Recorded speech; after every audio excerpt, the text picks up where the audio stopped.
Olá, tudo bem? Eu sou o professor Janotti e gostaria de desejar a todos e a todas boas-vindas à disciplina de Sociologia e Antropologia da Educação. Bem, no encontro de hoje nós vamos comentar sobre as unidades 1 e 3, que são justamente aquelas unidades exigidas na prova global, não é mesmo? Então, nosso comentário vai se basear no material didático disponibilizado no ambiente virtual de aprendizagem, no AVA.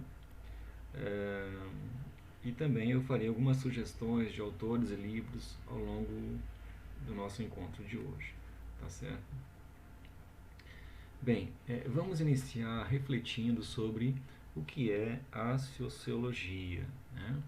A sociologia ela tem como objeto de estudo as relações sociais e é uma disciplina que contribui para entendermos os motivos pelos quais vivemos em sociedade, né? Como as instituições são organizadas, como os grupos se organizam, como os seres humanos estabelecem essas redes de independência e interdependência, como é que os seres humanos interagem dentro de uma determinada sociedade.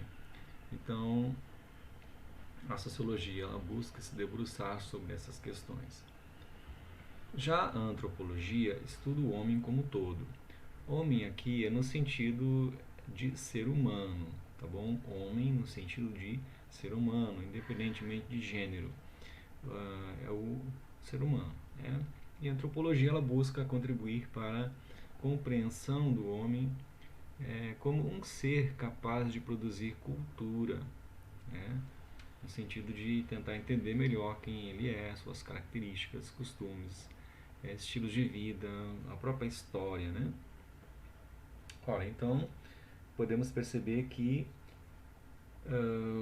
a sociologia e a antropologia elas não estão longe da educação, né? Porque a escola é um reflexo da sociedade, da cultura, né? Se a sociologia estuda as relações sociais, a antropologia estuda o ser humano dentro de uma cultura, então a escola ela é um reflexo da sociedade e da cultura e, portanto, o estudo da sociologia e da antropologia ela nos ajuda a entender a constituição da escola em vários aspectos, né, que vão desde a própria cultura escolar até mesmo a diversidade e os sentidos da educação. Agora, cabe ressaltar que tanto a antropologia quanto a sociologia são ciências do mundo moderno, né? E embora haja uma interligação entre elas, entre a antropologia e a sociologia, cada uma tem os seus conteúdos, né? Cada uma tem a sua epistemologia própria, ou seja, cada uma tem seus conceitos, suas teorias, que foram sendo propostos ao longo do tempo por diversos estudiosos, né? Então, inicialmente vamos comentar brevemente o desenvolvimento da antropologia para depois falarmos da sociologia. Então, no que toca à antropologia, como é uma ciência do mundo moderno, a sociologia, a antropologia, ela tem no século XVIII um período muito importante, né, no contexto do iluminismo europeu. E nesse contexto o ser humano ele foi colocado no centro do entendimento do mundo, né? No mundo moderno, né, no século XVIII principalmente, que as individualidades passam a ser muito valorizadas. Vamos lembrar, por exemplo, a Revolução Francesa, né, que defendia a igualdade, a liberdade, a fraternidade, né, que pôs abaixo aquela sociedade estamental que existia na França. Então, o século XVIII, do iluminismo, é um século da chamada modernidade, é um século que se valoriza muito as individualidades, né? E ao mesmo tempo a reflexão sobre o outro. E esse outro muitas vezes estava distante da Europa, ou seja, era um povo, um grupo que vivia, por exemplo, na América, na África. Então é importante lembrar que desde as grandes navegações, lá no século XV, XVI, muitos povos que viviam em outros continentes foram vistos como selvagens, ou seja, seres da selva, né? Selvagens da selva, floresta, ou então muitas vezes como primitivos, esses primitivos entre aspas, tá certo, pessoal? Porque é uma expressão mais do século XIX, né? Mas hoje, claro, não se usa mais essa expressão. Mas no começo da antropologia, o que acontecia? Os antropólogos estudavam esses povos distantes por meio de relatos, né? Então, por exemplo, viajantes que iam para a América, para a África, para a Ásia, é, administradores, missionários, eles faziam relatos, né, e levavam de volta para os países da Europa. E na Europa, os antropólogos então se debruçavam sobre esses escritos e tentavam interpretar aquele povo que vivia distante. Eram chamados antropólogos de gabinete, né? Mas com o tempo, a antropologia foi se desenvolvendo, tá? E alguns antropólogos eles foram aperfeiçoando o estudo nesta área. Por exemplo, Malinowski, o Franz Boas, o Evans Pritchard, são exemplos de antropólogos que procuraram aperfeiçoar o estudo nesta área. Então, o Malinowski, por exemplo, era um antropólogo polonês. Ele escreveu um livro que é um clássico da antropologia, um livro chamado Os Argonautas do Pacífico Ocidental. Neste livro, o Malinowski estuda um sistema de comércio que existia na Papua Nova Guiné. Então, esta imagem aqui é justamente do Malinowski, lá na Papua Nova Guiné, e ele foi estudar o sistema de comércio, né, desta região, que era um sistema muito baseado em trocas simbólicas, né? O comércio envolvia outros compromissos, né? E para entender isso, ele percebeu que deveria só conseguir entender esse simbolismo do comércio se fosse e ficasse lá entre os Papua Nova Guinenses, né, nas ilhas Trombiana, na Oceania. Então ele foi um período, ficou quase 2 anos, depois ficou mais cerca de 2 anos. Enfim, o estudo dele durou mais ou menos uns 4 anos nessa região. E aí que ele convivendo então com essas pessoas, ele conseguiu entendê-las um pouco melhor. Ele desenvolveu um conceito, inclusive, muito utilizado nas ciências sociais, na área de educação, quando se faz trabalho de campo, que é o conceito de observação participante. O Malinowski desenvolveu esse conceito de observação participante, que quer dizer o seguinte, que para eu entender o outro, preciso interagir, preciso estar com o outro. O Franz Boas também, ele estudou, por exemplo, os esquimós ali no norte do Canadá. Então ele conviveu 2 anos com os esquimós para depois tentar entender quem era esse povo, né? Da mesma forma, o Evans Pritchard na África, né? Que conviveu lá com os Nuer, né? Um povo do centro da África, no atual Sudão. Então, esses são antropólogos que desenvolveram muito o estudo nesta área e eles perceberam como era importante o trabalho de campo, ou seja, se eu quero entender uma determinada realidade social, eu preciso ir a campo. Essa era a ideia desses antropólogos, né? E isso depois vai ser bastante utilizado, inclusive, na área da educação.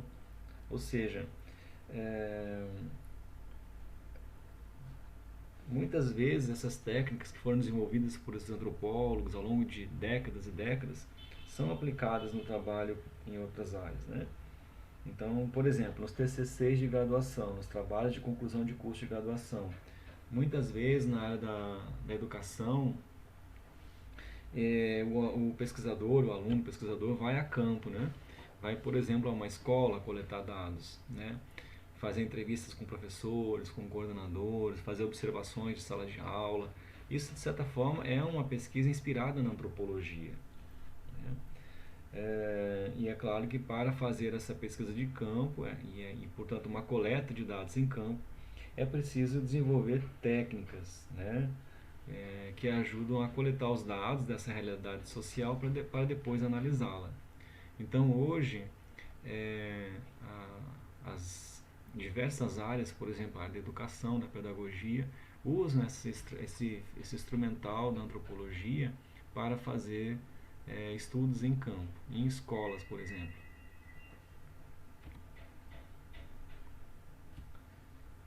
Já a sociologia também foi uma disciplina que se desenvolveu no mundo moderno, né? O século XVIII assim, também foi decisivo para o desenvolvimento da sociologia, né? É importante lembrar que o século XVIII foi um período de muitas mudanças, né? Por exemplo, a Revolução Industrial começou na Inglaterra, depois foi se expandido para outros países, né? O século XVIII também é o século da Revolução Francesa. Então, foi um período de muitas mudanças na sociedade, né? E nesse processo, muitos pensadores se debruçaram sobre o mundo ocidental, tentando entendê-lo. Então, nós temos, por exemplo, pensadores como Emile Durkheim, o Karl Marx, Max Weber, né? Então, esses estudiosos, por exemplo, deram uma contribuição importante para o desenvolvimento da sociologia. Tá? O Emile Durkheim, né, o Durkheim é considerado, era um francês, né, o Emile Durkheim era francês, e é considerado um dos pais avancei aqui sem querer, é um dos pais da sociologia. Inclusive, ele é muito ligado à ideia da sociologia da educação. Há muitos livros do Emile Durkheim, por exemplo, A Evolução Pedagógica. É um livro muito conhecido dele. Depois, quem puder, pode tentar ler. Outro livro, Educação e Sociologia. Né? 2 livros aí do Emile Durkheim, A Evolução Pedagógica e Educação e Sociologia. Depois, quem quiser, pode pegar na biblioteca e aprofundar o conhecimento sobre esse sociólogo francês. Mas o Durkheim ele foi um dos primeiros a analisar e teorizar sobre as questões relacionadas com a educação. Qual é a ideia central do Durkheim? É que a escola tem o papel de preparar as novas gerações para o que ele dizia para a civilização. Então, a escola tem esse papel de preparar as novas gerações para a vida na sociedade, na civilização. Então, a principal função do professor nessa perspectiva não é desenvolver o indivíduo, né, no caso o aluno, mas, além disso, a principal função do professor seria, segundo Durkheim, formar cidadãos. Que cidadãos são esses? São cidadãos que iriam contribuir para a harmonia da sociedade, para o desenvolvimento da sociedade, para a promoção do que eles chamavam valores civilizatórios.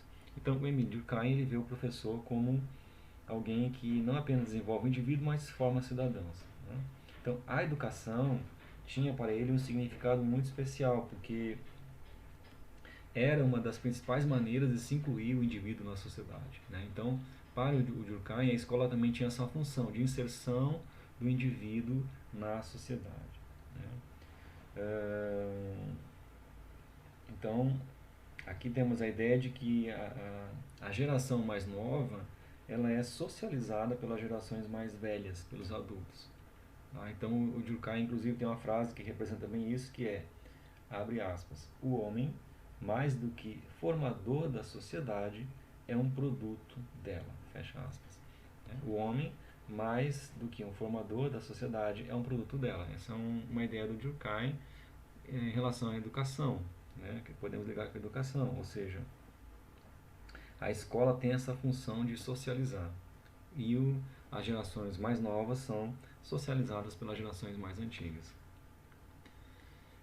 Já o Marx ele via a sociedade dividida, né? A ideia de luta de classes, dominantes e dominados, para ele isso seria o chamado motor da história, né? Então, o Marx situava a educação no campo das relações sociais. Ele acreditava que a educação era uma forma de controle usada pelas classes dominantes, né? Enfim. O Marx ele concebia uma educação que fosse igualitária para todas as pessoas, né? Então ele não via, por exemplo, com bons olhos a educação oferecida pelo chamado Estado-nação burguês capitalista, né? Porque ele não acreditava no currículo que era oferecido nessas escolas e na forma como se ensinava. Agora cabe aqui uma provocação, né? Porque os países que têm a educação mais envolvida atualmente, em geral, são países capitalistas, né?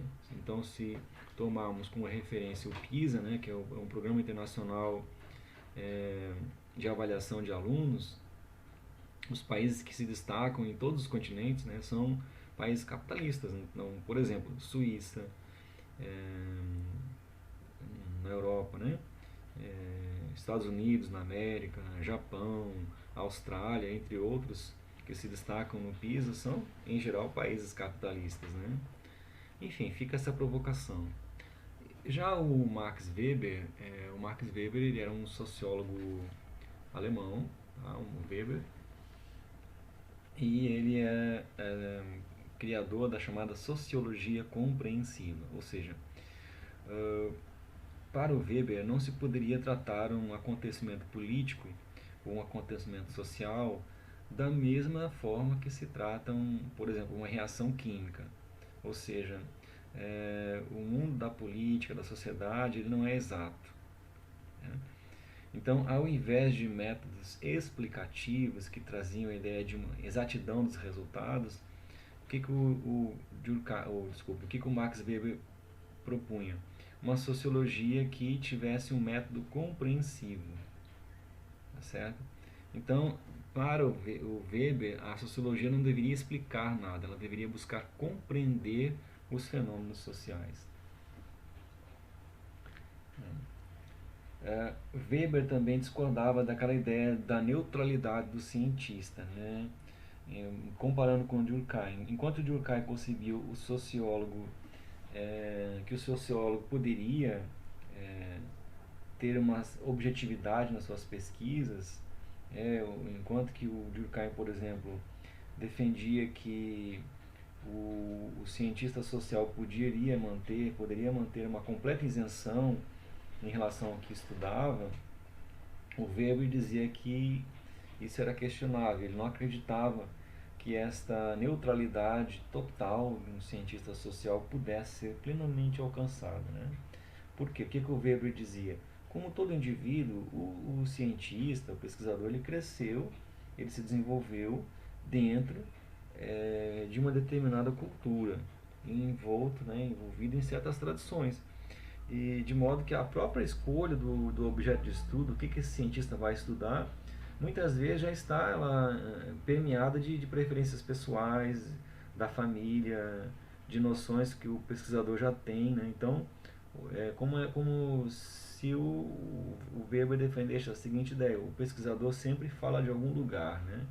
Então ele discordava desta ideia de que o cientista, o pesquisador social fosse totalmente neutro nas suas análises, né? Mas Durkheim, Marx e Weber, além de muitos outros autores, né, acabaram desenvolvendo então vários objetos de estudo, métodos de pesquisa, né, na área de sociologia, enfim. Desenvolveram teorias, né, embora essas teorias possam ser criticadas, né, nenhuma teoria está isenta de crítica, mas assim, a partir desses elementos iniciais até aqui colocados, tanto na antropologia quanto na sociologia, o que nós podemos perceber? Que embora as duas disciplinas tenham uma aproximação, cada uma delas tem a sua epistemologia, né? Ou seja, cada uma, a antropologia, a sociologia também tem a sua própria epistemologia, ou seja, um conjunto de conceitos e teorias que as constituem.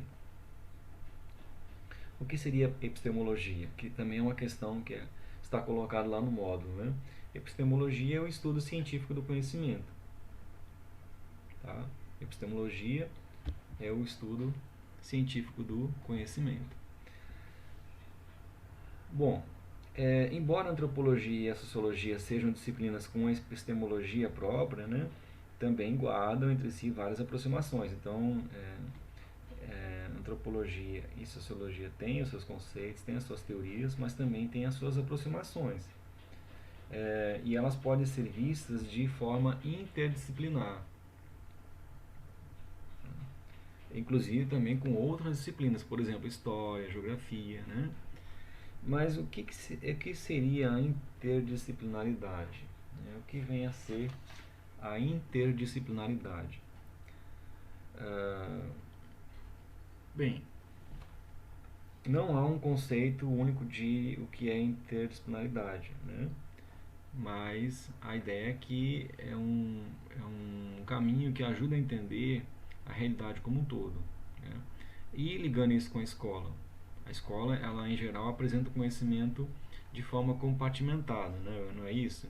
Existem as disciplinas, por exemplo, português, matemática, ciências, história, geografia, química, inglês. Então, a escola hoje no Brasil, em boa parte dos países ocidentais, ainda está é, de forma disciplinar, ou seja, ela é o currículo organizado de forma disciplinar, né? Entretanto, existe essa ideia de tentar interligar esses saberes, é a interdisciplinaridade, né? Porque se na escola ainda se ensinam as disciplinas separadas, no mundo real esse conhecimento todo está interligado, né?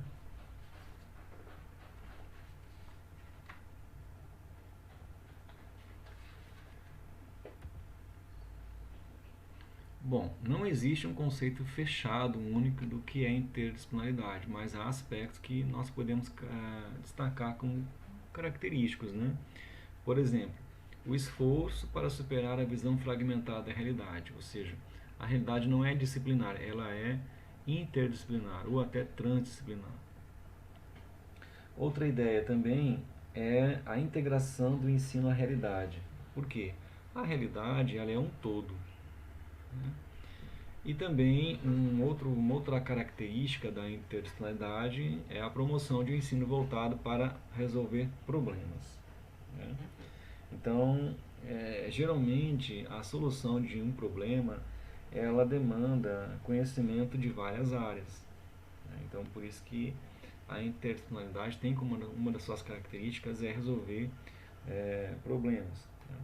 Para aqueles que quiserem se aprofundar na, no estudo da interdisciplinaridade, eu vou sugerir uma autora que é uma autora que pesquisa essa questão há muitos anos no Brasil, que é a Ivani Fazenda, tá? Ivani Fazenda. Ela, inclusive, tem um livro chamado Interdisciplinaridade, História, Teoria e Pesquisa. O nome da autora é Ivani Fazenda. Depois, quem quiser se aprofundar, pode pesquisar os trabalhos dessa autora. Ela é bastante conhecida, facilmente se encontram artigos científicos, livros desta autora, Ivani Fazenda, que é uma das maiores referências nesse assunto no Brasil. E a Ivani Fazenda, ela destaca que a interdisciplinaridade ela produziu avanços importantes na educação. Por exemplo, porque conduz ao exercício do conhecimento, ou seja, da pergunta e da dúvida. E só que ela defende o seguinte: para que haja interdisciplinaridade na escola, é preciso uma atitude disciplinar, é preciso que as pessoas realmente se voltem para isso e tenham uma atitude. A interdisciplinaridade, na visão da Ivani Fazenda, é ação. Bem, a partir do que foi apresentado até aqui sobre a antropologia e a sociologia, e a ligação dessas disciplinas com a educação, vamos destacar a seguir os agentes socializadores, tá? Os agentes socializadores, ou seja, grupos sociais e espaços onde se desenvolvem as sociabilidades. E aqui já estamos entrando na unidade 3, tá certo? Pessoal, unidade 3. Então, a socialização ela é de suma importância para os indivíduos, né? O ser humano ele não nasce pronto, nós sabemos disso, e aprender a viver faz parte dessa caminhada, né? Da caminhada humana. Ao contrário dos animais que já nascem com uma certa capacidade de sobrevivência, o ser humano, o recém-nascido, ele é muito frágil, ele sempre carece de cuidados do grupo que o cerca, né? Onde ele nasceu. Então, é, o ser humano possui essa natureza que aos poucos vai internalizando o que é ser humano por meio dessas relações sociais. Ele vai aprendendo o que é ser humano a partir dessas interações sociais, né? Então, a sociedade ela vai influenciar muito a maneira como nós somos, como nós procedemos, como nós agimos, como nós pensamos, tá? Ah, claro que essa socialização ela é muito complexa, né? São uma infinidade de fatores que contribuem para isso. Agora, ao longo da vida, nós tecemos, né, uma rede de relacionamentos e as formas como nós vamos nos relacionando com os outros é que vai definindo a nossa posição no mundo, né? Então,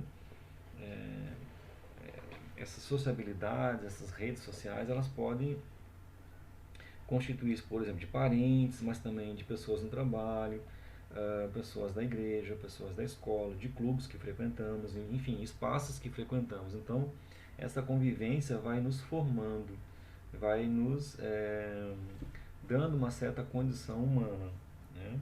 E trazendo para a área de educação, para a área de formação de professores, por exemplo, é interessante citar um outro autor que é o Maurice Tardif, né? Maurice Tardif.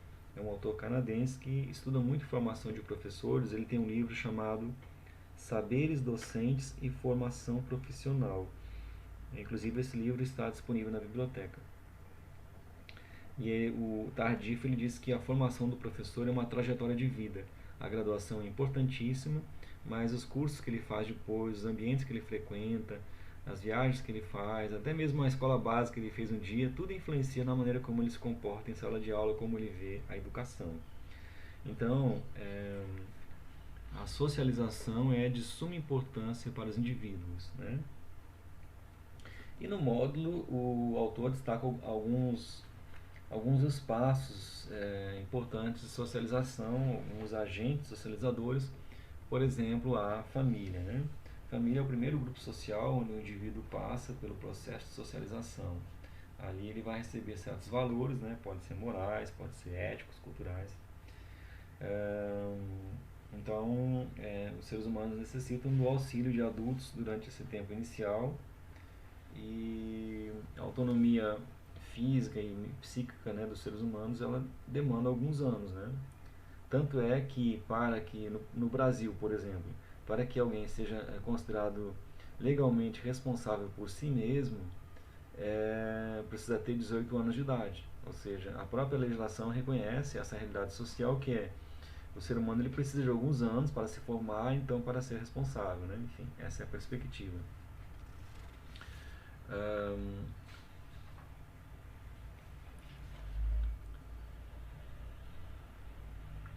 É interessante destacar também que é, a família mudou muito ao longo do tempo, né? No mundo contemporâneo nós podemos perceber muitas mudanças profundas, né? É, na sociedade, na cultura, na família. E atualmente há diversos arranjos de padrões familiares, né? Nesse contexto, né? Nesses últimos tempos também um aspecto importante a se destacar é a mudança do papel social que a mulher assumiu no mercado de trabalho, né? Isso vem, na verdade, desde a Revolução Industrial, século XVIII, século XIX, mas se intensificou muito com as guerras mundiais no século XX. Então, isso mudou muito o papel da mulher na sociedade, né? Então, outros adventos do mundo contemporâneo também mudaram muito a sociedade, o papel da mulher, a família.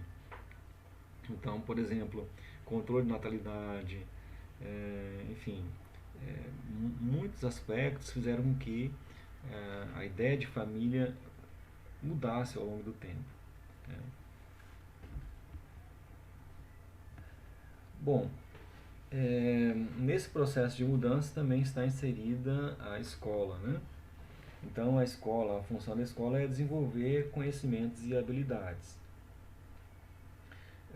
Agora, a escola também, ela, embora não seja tão explícito isso, ela também tem a função de transmitir certos valores, né, de ensinar certas atitudes, né? Mas por meio da escola, os indivíduos eles estabelecem vínculos sociais que muitas vezes são mantidos pela vida toda, né? Então a escola, ela cumpre também esse papel de agente socializador.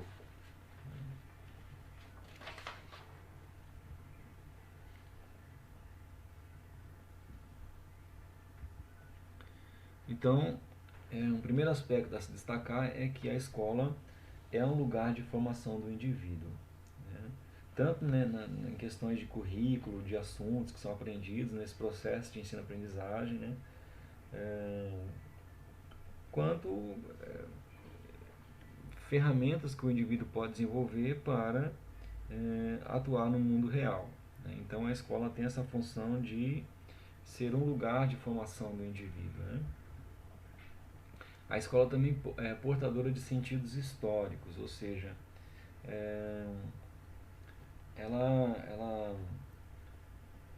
está na perspectiva da diversidade que a pessoa consegue arquitetar com a sua própria identidade, né?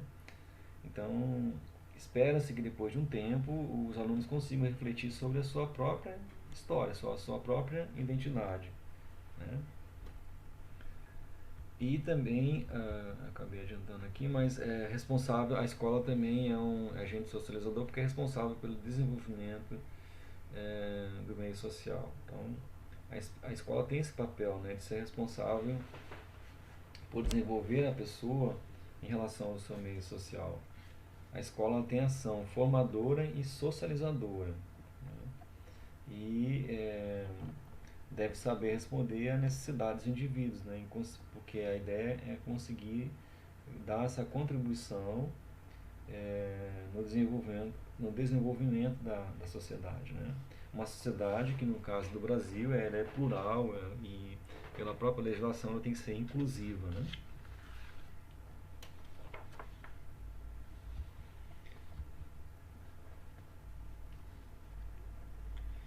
Um outro agente socializador, estou seguindo aqui a sequência do módulo, tá certo, pessoal? É que a religião envolve a questão da fé e do sagrado, né? Então, a religião, ela realiza uma série de práticas que, em busca de uma divindade, o indivíduo ele vai construindo em torno de si uma espécie de eixo de socialização. Então, a religião também é cultura, né? Já que nas estruturas das religiões nós encontramos elementos como crenças, práticas rituais, encontramos princípios morais e por meio disso tudo os indivíduos ou os grupos, né, eles se relacionam entre si e também com um ser sagrado. Então é fundamental destacar o papel social dessas diferentes doutrinas religiosas na formação das pessoas. Então, de acordo com dogmas ou confissões, nós podemos observar uma série de comportamentos e de modos de estar no mundo. É, Além disso, a religião ela sempre esteve ligada a uma ideia de civilização, né? Portanto, a religião ela é um agente socializador, né? Porque ela se relaciona diretamente com a existência do homem, do ser humano, no mundo.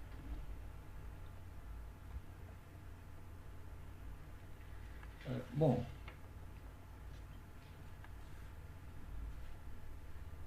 meios de comunicação.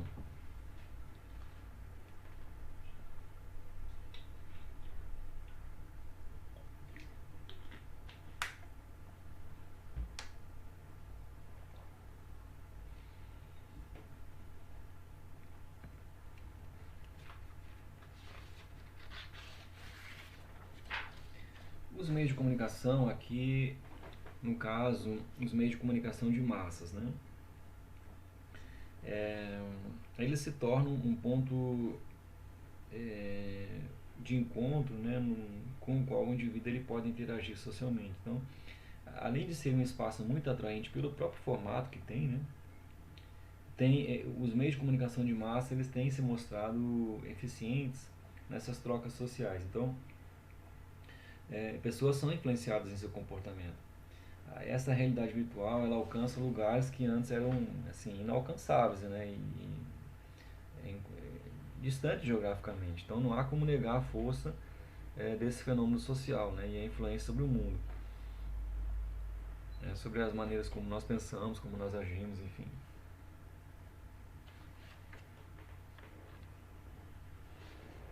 Hum, Existe um pensador espanhol chamado Manuel Castells. Ele tem um livro, esse livro foi publicado no Brasil em 1996. O nome do livro é A Sociedade da Informação. E ele defende, por exemplo, que as tecnologias de informação e comunicação, elas provocaram, têm provocado, né, continuam provocando, uma verdadeira revolução social e cultural nas sociedades contemporâneas. Né? Então, muitos pensadores também passaram a se debruçar sobre ah, esses meios de comunicação de massa. Né? Um outro exemplo é o Marshall McLuhan, isso já na década de 1960. Ele defendia para o que ele chamava assim, o planeta caminhava, né, por meio é, através dos meios de comunicação de massa, o planeta caminhava para uma aldeia global, ou seja, na visão do Marshall McLuhan, a humanidade se tornaria cada vez mais parecida nos gostos, nos hábitos, nas ideias. E ele atribuía isso, ele falava isso na década de 1960, né? Esta aldeia global, este processo de homogeneização, ele atribuía isso à influência da televisão, né? A televisão que foi muito forte na segunda metade do século XX, ainda hoje é, né? Mas a ideia de que esses meios de comunicação de massas acabariam promovendo uma certa homogeneização do planeta, né? No sentido cultural. Tá? É claro que nós podemos destacar num período mais atual a internet, né, diminuiu muitas barreiras geográficas, transformou a comunicação entre as pessoas, né, e atualmente vivemos conectados em redes, né, enfim, o, todos esses meios de comunicação de massa acabam influenciando a concepção que os indivíduos têm do mundo. Né.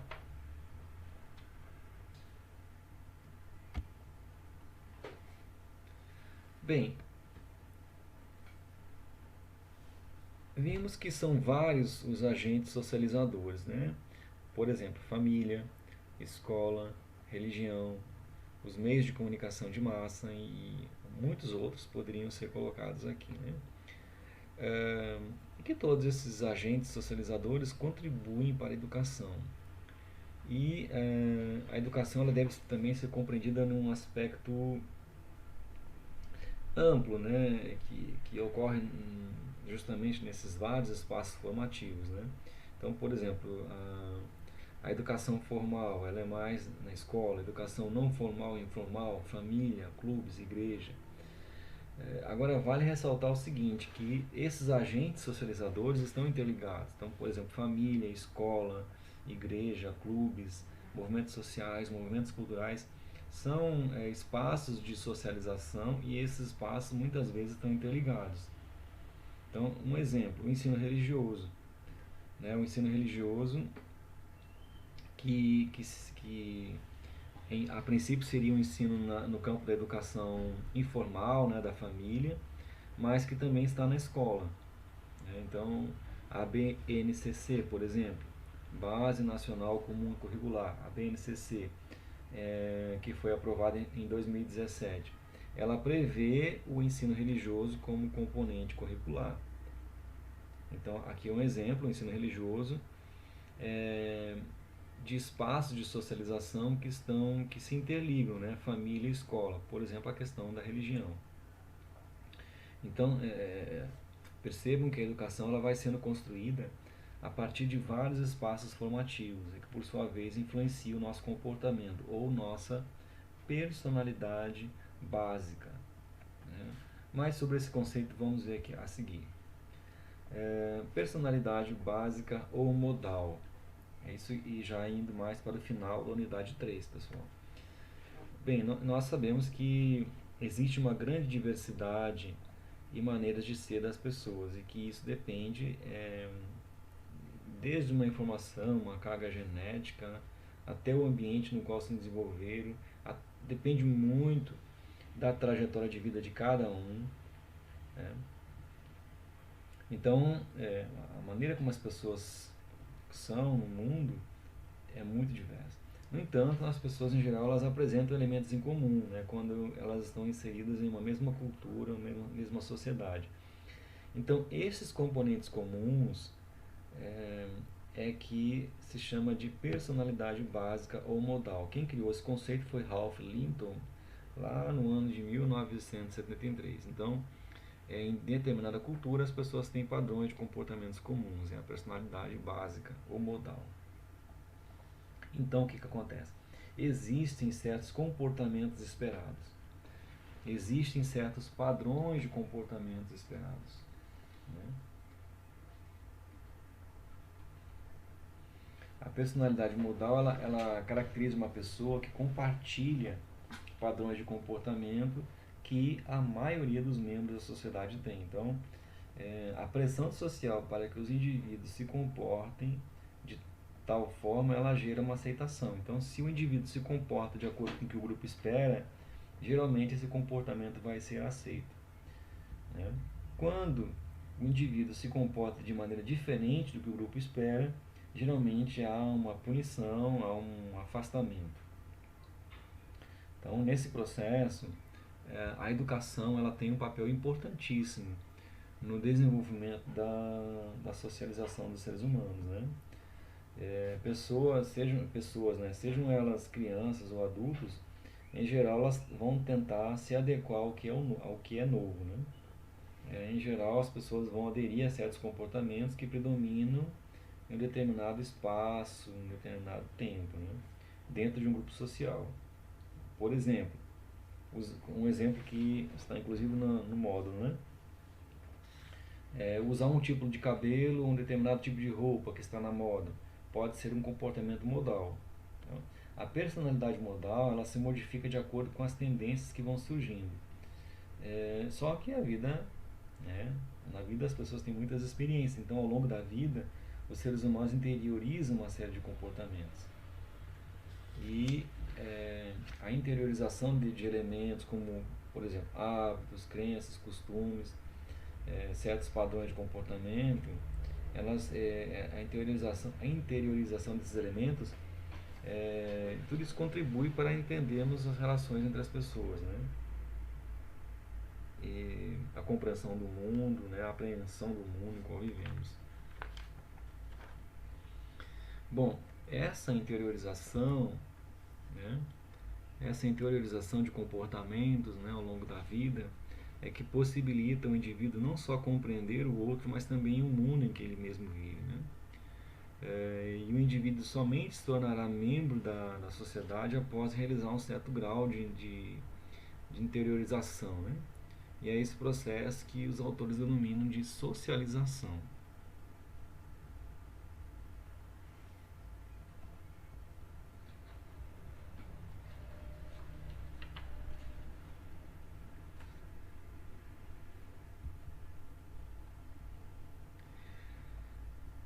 Bem, para o encerramento, a partir do que foi discutido até aqui, nesse encontro de hoje, o que nós podemos pensar sobre a educação brasileira na atualidade? O que vocês acham? O que vocês pensam? Quais são os maiores desafios da educação brasileira na atualidade?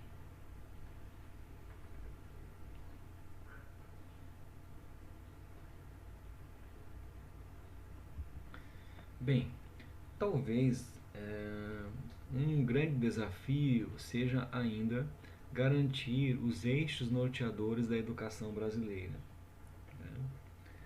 ah,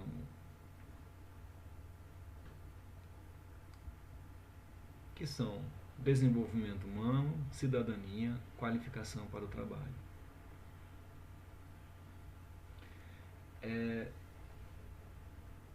Isso está previsto na legislação brasileira, né, que norteia a educação. Além disso, a própria Constituição, a nossa Constituição de 1988, no seu artigo 205, estabelece que a educação é um direito de todos e dever do Estado e da família. Ou seja, todos têm direito à educação e é dever tanto da família, dos responsáveis, quanto do Estado prover essa educação.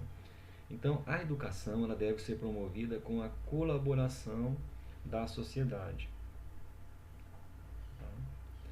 Ou seja, aí estão os eixos norteadores, né? Quando se pensa a educação, a escola no Brasil mais especificamente, é preciso pensar uma escola que promova o desenvolvimento dos seres humanos, né? Que promova a cidadania, ou seja, indivíduos capazes de exercer seus direitos e cumprir os seus deveres, né? E também uma educação que qualifique para o trabalho ou para o mundo do trabalho. Então esses são alguns eixos norteadores da educação brasileira, né? Desenvolvimento humano, promoção da cidadania, qualificação para o trabalho. Então, independentemente da disciplina que a professora está trabalhando, ela precisa ter em mente esses eixos que norteiam a educação. Então, quando ela está desenvolvendo um conteúdo com os alunos, ela tem que pensar, será que isso está contribuindo para desenvolver eles como ser humano? Será que isso está contribuindo para a promoção da cidadania? Será que isso de alguma forma está qualificando para um futuro trabalho? Então, esses eixos têm que estar pautando o planejamento das disciplinas dentro da escola e da escola como um todo. Outro desafio é o que a própria Constituição diz também, né, que é a educação para todos, na perspectiva da diversidade e da inclusão. É muito interessante para quem trabalha na área de educação, é muito importante, melhor dizendo, e necessário conhecer a formação do nosso país, né? Conhecer um pouco a história, né? A trajetória histórica do nosso país, a nossa formação, porque vai perceber que o Brasil é um país plural, né? Um país que é composto por uma grande diversidade de culturas, né? De etnias, né? E também um país ainda muito marcado por diferenças sociais. Vamos lembrar que nós tivemos no nosso país escravidão, né? Por mais de 3 séculos, né? Então, para quem quiser se aprofundar mais no conhecimento sobre a formação do Brasil, eu vou sugerir 3 livros. Talvez você já até tenha lido, né? Esses livros estão na biblioteca da Uniateneu. O primeiro livro é Raízes do Brasil, de Sérgio Buarque de Holanda. Raízes do Brasil, Sérgio Buarque de Holanda.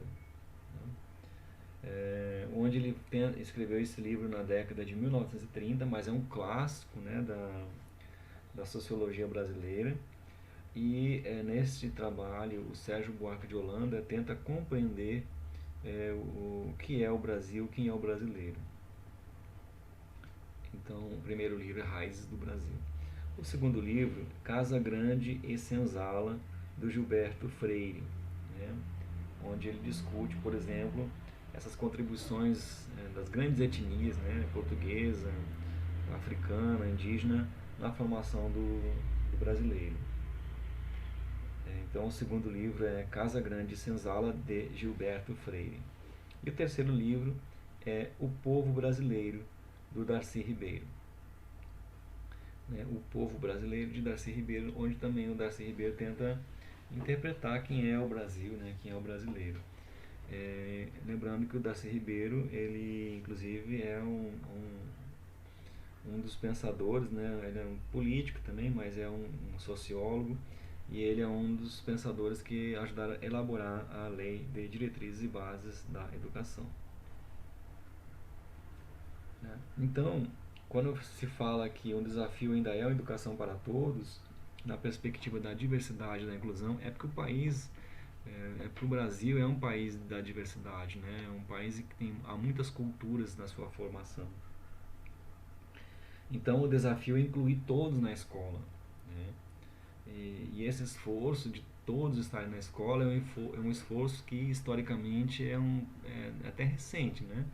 Nós fomos ver realmente a história do Brasil, a história da educação no Brasil, vamos perceber que foi principalmente a partir da década de 1930, né, com o movimento escola novista, que começou-se realmente a fomentar muito essa ideia de educação para todos, né? Aí depois, na década de 1970, houve a Lei 5.692, né, de 71, que ampliou o ensino obrigatório para a oitava série, né? Porque até então era obrigatório as crianças estarem na escola de primeira a quarta série. E a partir de 1971, as crianças teriam que estar na escola obrigatoriamente até a oitava série, que seria hoje correspondente ao nono ano, né? Porque na época era a primeira e oitava série e atualmente é primeiro e nono ano. Enfim, a própria Constituição de 88, a LDB de 96, a BNCC de 2017 trazem essa preocupação com uma educação inclusiva. Então todos, quem são esses todos? Todos são todos os seres humanos, né? Então, independentemente de limitações físicas, mentais, independentemente de gênero, etnia, religiosidade, a escola deve ser um lugar de todos, né? É isso que seria a inclusão, né? Uma escola em que todos são bem-vindos, todos podem se desenvolver, podem desenvolver o conhecimento, né? Podem se desenvolver como seres humanos, como cidadãos, podem desenvolver habilidades para o trabalho, para o mundo do trabalho. Tá? Então ainda são alguns desafios da educação brasileira, né? Desafios constantes, tá certo? Bem, a bibliografia que nós utilizamos é a do plano de ensino e do material didático disponibilizado no AVA. Tá?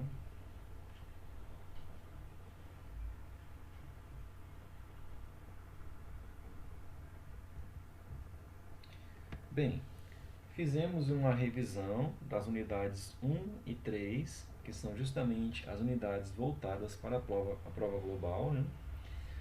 Refletimos sobre alguns conceitos de antropologia e sociologia, destacamos o desenvolvimento dessas disciplinas e as contribuições de alguns de seus principais pensadores.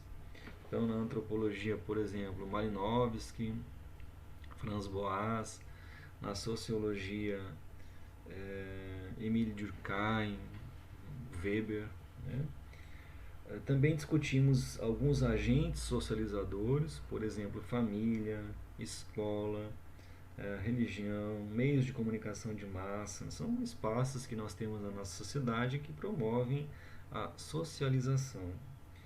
E por fim também discutimos alguns aspectos ligados à interdisciplinaridade, essa interligação de saberes, né? E também alguns aspectos ligados à personalidade modal ou básica. Bem, eu sugiro que para a prova global leiam com atenção os textos disponibilizados no ambiente virtual de aprendizagem, né, os referentes às unidades 1 e 3. Pessoal, qualquer dúvida ou sugestão, nós estamos à disposição de vocês, tá certo? É, quero deixar aqui um grande abraço, parabenizar vocês pelos esforços, né, nessa empreitada, né, na graduação, e até a próxima, tá bom? Até mais.